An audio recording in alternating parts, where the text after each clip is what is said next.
হেই সবাই কেমন আছেন? আশা করি সবাই ভালো আছেন এবং সবাই ভালো থাকার দলে। তো আজকে আমি আপনাদের একটা অনেস্ট রিভিউ দিব এই ট্রান্সমিটার সম্পর্কে। তো আপনারা আমাদের ফেসবুক পেজ, আমাদের বিভিন্ন সোশ্যাল মিডিয়ায় বিভিন্ন সময় মেসেজ দেন যে ভাই এই ট্রান্সমিটারটা কি শাহরিয়ার টেকগালেরিতে পাওয়া যাবে কি না, বা এই ট্রান্সমিটারটার একটা ওভারভিউ, এটা দিয়ে কী কী ধরনের ড্রোন বানানো যায় একটা ফুল ওভারভিউ দেন, এবং এটিতে কী কী পার্টস থাকে এবং কোনগুলো আমরা ব্যবহার করতে পারবো এই ধরনের ট্রান্সমিটারকে যদি কিনি। তো আজকে আমি A to Z full details আপনাদের বলার চেষ্টা করবো। জাস্ট আপনারা একটু ভিডিওটা শেষ পর্যন্ত দেখেন, আশা করি আপনারা এটি সম্পর্কে একটা ফুল আইডিয়া পেয়ে যাবে। তো এই হলো আমাদের ট্রান্সমিটার। শুরুতে এসে আমাদের এই ট্রান্সমিটার এবং এটির সাথে রয়েছে একটা রিসিভার বোর্ড এবং এর সাথে রয়েছে মোটর, ব্যাটারি, প্রোপেলার, হাবিজাবি অনেক কিছু। ট্রান্সমিটারটা দেখতে খুবই কিউট, খুবই ছোট, দেখতে আপনাদের সবারই পছন্দ হবে, আমারও পছন্দ হয়। এবং এটির ব্যাটারি যদি আমরা দেখি, এটি ব্যাটারি খুবই ছোটো ছোটো, যে রিমোটের ব্যাটারি আছে সেগুলোকে আমাদের ব্যবহার করতে হবে। এটিতে 3টে ব্যাটারি লাগবে। তো এই হলো আমাদের ট্রান্সমিটার এবং এটার সাথে রয়েছে আমাদের যে রিসিভারটা।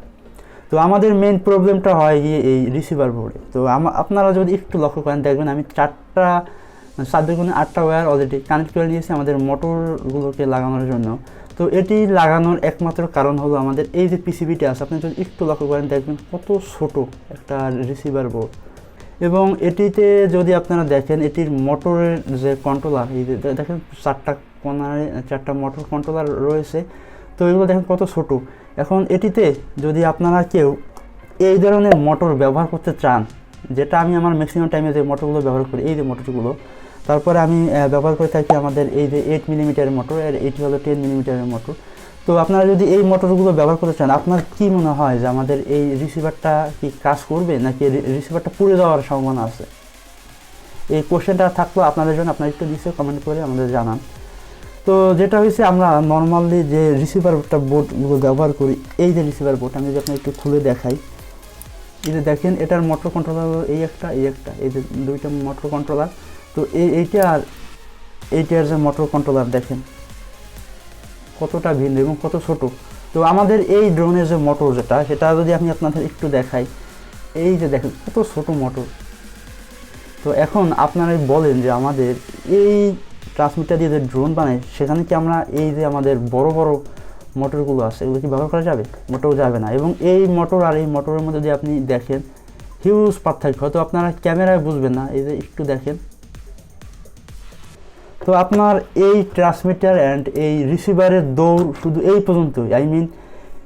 এর চেয়ে বড় কোনো মোটর আপনি ব্যবহার করতে পারবেন না। এখন আমি যদি একটা অনেস্ট কথা বলি, সেটা হলো আমি এখানে এই যে দেখেন খুবই ছোট মোটর, কিন্তু এগুলো কিন্তু ছোট মোটর।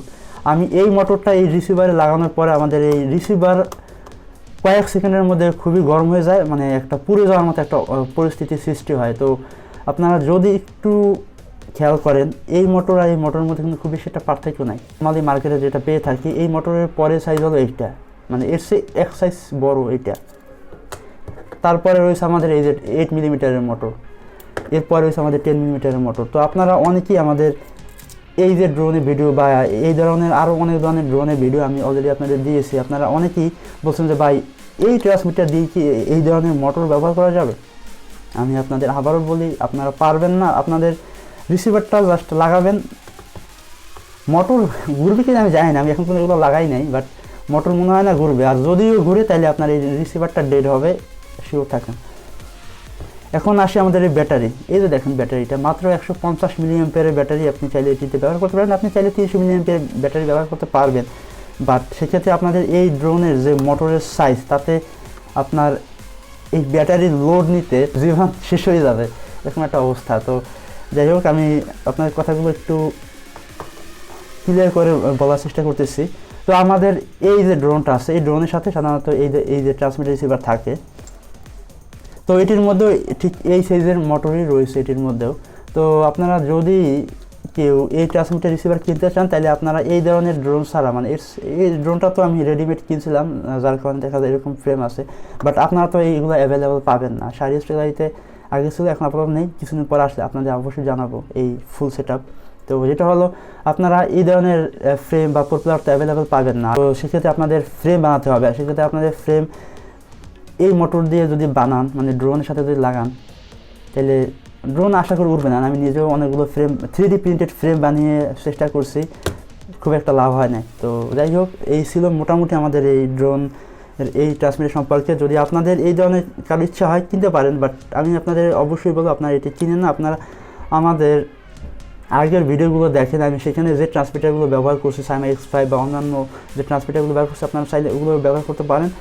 আর আমি মনে করি আপনার জন্য বেটার হয় ওইটাই। আর মোটর ইচ্ছা মতো যে কোনো সাইজের মোটর লাগিয়ে আপনারা ড্রোন ফ্লাই করতে পারবেন, এটা সম্পূর্ণ ডিপেন্ড করে আপনার উপরে। তো এই ছিল আজকে ভিডিও, দেখা হবে পরবর্তী কোনো ভিডিওতে। যারা আমাদের চ্যানেল এখনও সাবস্ক্রাইব করেন না তারা অবশ্যই চ্যানেলটিকে সাবস্ক্রাইব করে পাশে থাকার বেল আইকনটিকে অন করে দেবেন। আর শাহরিয়ার টেকগ্যালারিতে থাকার জন্য আপনাদের অসংখ্য ধন্যবাদ। আমাদের রয়েছে 1MRC, রয়েছে STG ক্রেজি, আপনারা চাইলে সেখানে থাকতে পারেন। দেখা হবে পরবর্তী কোনো ভিডিওতে। খোদা হাফেজ।